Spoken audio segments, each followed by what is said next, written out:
श्री दुर्गा सप्तशती अध्याय 11। तदंतर ऋषि ने कहा, देवी द्वारा शुभ बद्ध होने पर इंद्रादिक देवों ने अग्निदेव को आगे करके कात्यायनी देवी की स्तुति करना प्रारंभ किया। देवताओं के सफल मनोरथ होने से उनका मुखमंडल चमक रहा था और प्रकाश से 10 दिशाएं उद्भासित हो रही थी। इसके बाद देवताओं ने कहा, शरणागत की पीड़ा विनाशिनी देवी, आप हमारे ऊपर प्रसन्न होइए। संपूर्ण विश्व की जननी, प्रसन्न होइए। हे विश्वेश्वरी, इस समस्त विश्व का परित्याग करो। देवी, तुम्ही निखिल ब्रह्मांड की एकमात्र अधिष्ठात्री हो। इस विश्व की आधारशिला तुम्ही हो, क्योंकि पृथ्वी के रूप में तुम्हारी अवस्थिति है। हे देवी, तुम्हारा पराक्रम अतुलनीय है। तुम ही जल के रूप में स्थित होकर समस्त विश्व को तृप्ति प्रदान करती हो। तुम अनंत बलशालिनी वैष्णवी शक्ति हो। इस संसार की कारण रूपिणी परा माया तुम ही हो। हे देवी, तुम्ही ने इस संपूर्ण जगत को मोहग्रस्त कर रखा है। तुम्हारी कृपा होने से ही जीव पृथ्वी पर रहकर मोक्ष का अधिकारी बनता है। हे देवी, तुम्हारे भिन्न भिन्न रूपों में जगत की संपूर्ण विद्याएं निहित है। इस विश्व की समस्त नारियां तुम्हारी ही प्रतिमूर्ति है। हे जग जननी, तुमने ही संपूर्ण विश्व को व्याप्त कर रखा है, अतएव तुम्हारी स्तुति अकथनीय है। तुम सभी स्तुत्य वस्तुओं से परे तथा परावाणी हो। तुम स्वर्ग प्रदायिनी एवं मोक्षदायिनी के रूप में सर्व स्वरूपिणी हो। अंत तुम्हारी स्तुति इसी में समाप्त हो गई। तुम्हारी स्तुति के लिए इसके अतिरिक्त दूसरी बात और क्या हो सकती है। प्राणी मात्र के दृढ़ में बुद्धि रूप से स्थित स्वर्ग तथा मोक्षदायिनी नारायणी देवी, तुम्हें हमारा नमस्कार है। कला काष्ठा आदि रूपों में कर्मश परिणाम की ओर उन्मुख करने वाली तथा विश्व के उपसंहार में समर्थ नारायणी, तुम्हें मेरा प्रणाम है। हे नारायणी, सभी मांगलिक पदार्थों को देने वाली तुम मंगलमयी हो। तुम ही कल्याणकारिणी शिव स्वरूपिणी हो। समस्त पुरुषार्थों को प्रदान करने वाली शरणागत वत्सला त्रिनेत्रा और गौरी हो। तुम्हें मेरा अभिवादन है। तुम उत्पत्ति, पालन एवं संहार की शक्ति भूता सनातनी देवी, गुणाधार तथा सर्वगुण संपन्न हो। हे नारायणी, तुम्हें मेरा प्रणाम है। शरणागत निराश्रितों, दलितों आदि की रक्षा में तत्पर एवं समस्त क्लेशनाशिनी नारायणी देवी, तुम्हें मैं प्रणाम करता हूँ। नारायणी देवी, तुम हंसारूढ़ होकर ब्राह्मणी के वेश में कुश मिश्रित जल का प्रोक्षण करती रहती हो। तुम्हें मेरा नमस्कार है। महेश्वरी रूप से त्रिशूल, चंद्रमा एवं नागों की धारिणी तथा वृष पृष्ठ पर आरूढ़ होने वाली नारायणी देवी, तुम्हें मेरा प्रणाम है। मयूर तथा कुक्कुटों, मुर्गों से आवृत महाशक्ति धारिणी कुमारी रूप में स्थित निष्पापे नारायणी, तुम्हें मैं नमस्कार करता हूँ। शंख चक्र गदा एवं सुरसायो धारिणी वैष्णवी शक्ति संपन्न नारायणी, तुम मेरे पर प्रसन्न हो। तुम्हें मेरा प्रणाम है। हाथ में भयंकर चक्कर लिए पृथ्वी को अपने दाढ़ों पर उठाए हुए बराही रूप वाली कल्याणकारिणी नारायणी, तुम्हें मेरा नमस्कार है। दानवों के सहार में नरसिंह रूप से उदित तथा त्रिलोक रक्षणी नारायणी, तुम्हें मेरा प्रणाम है। दाढ़ों के कारण विकराल मुख वाली मुंडमाला से विपोषित मुंडमर्दनी चामुंडा रूपणी नारायणी, तुम्हारा मैं अभिवादन करता हूँ। लक्ष्मी लजा, महाविद्या, श्रद्धा, पुष्टि, स्वदा, ध्रुवा, महारात्रि तथा अविद्या रूपणी नारायणी, तुम्हें मेरा नमस्कार है। मैदा, सरस्वती, श्रेष्ठा, ऐश्वर्या स्वरूपा, पार्वती, महाकाली, संयमशीला तथा सर्व अधिष्ठात्री नारायणी, तुम्हें मेरा नमस्कार है। सर्वरूपा, सर्वेश्वरी, सर्वशक्ति संपन्ना, दिव्या रूपा दुर्गे देवी, आप हमारी सभी विपत्तियों से रक्षण करें। तुम्हें मैं प्रणाम करता हूँ।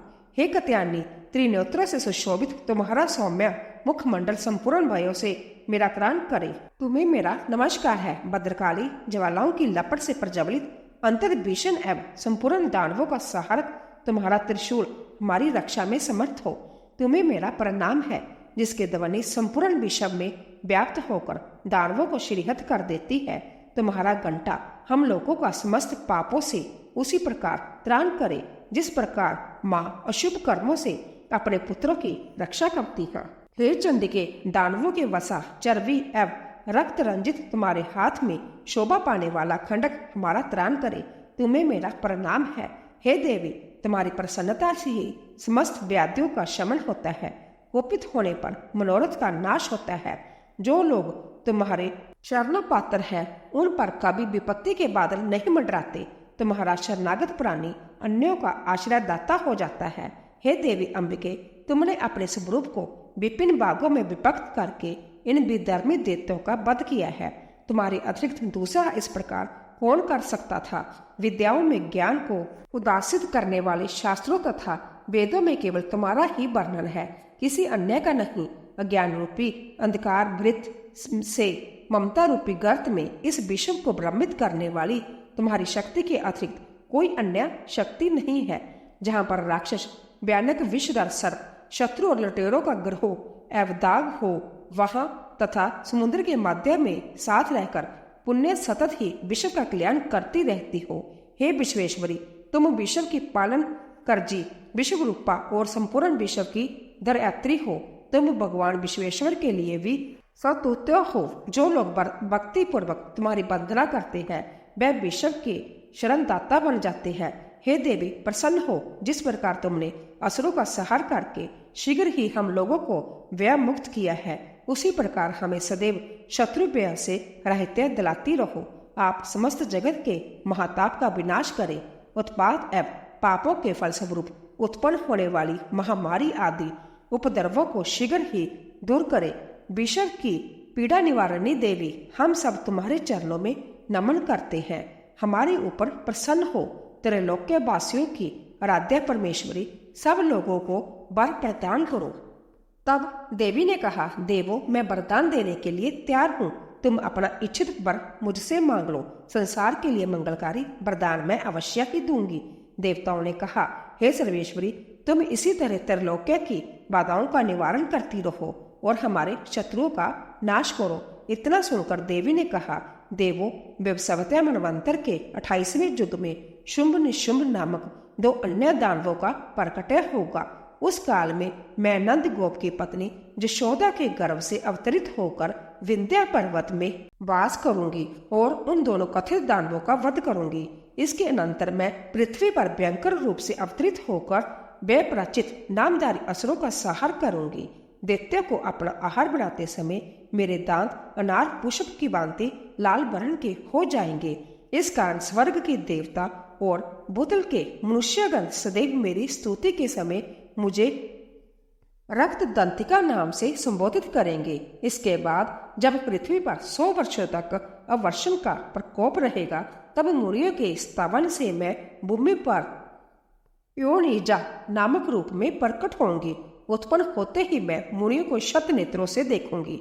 तब सभी दानव शताक्षी नाम से मेरा गुण अनुवाद करेंगे। देवों, उस समय मैं अपने शरीर से उत्पन्न शाखों द्वारा ही संपूर्ण विश्व का वरण करूंगी। वर्षा न होने तक वह केवल शाख द्वारा ही जीवन धारण करेंगे। इस प्रक्रिया के कारण पृथ्वी में शाकंभरी नाम से मेरी प्रसिद्धि होगी। उस अवतार से मैं दुर्ग नाम महादानव का वध करूंगी। इससे मेरा नाम दुर्गा देवी के नाम से विख्यात होगा।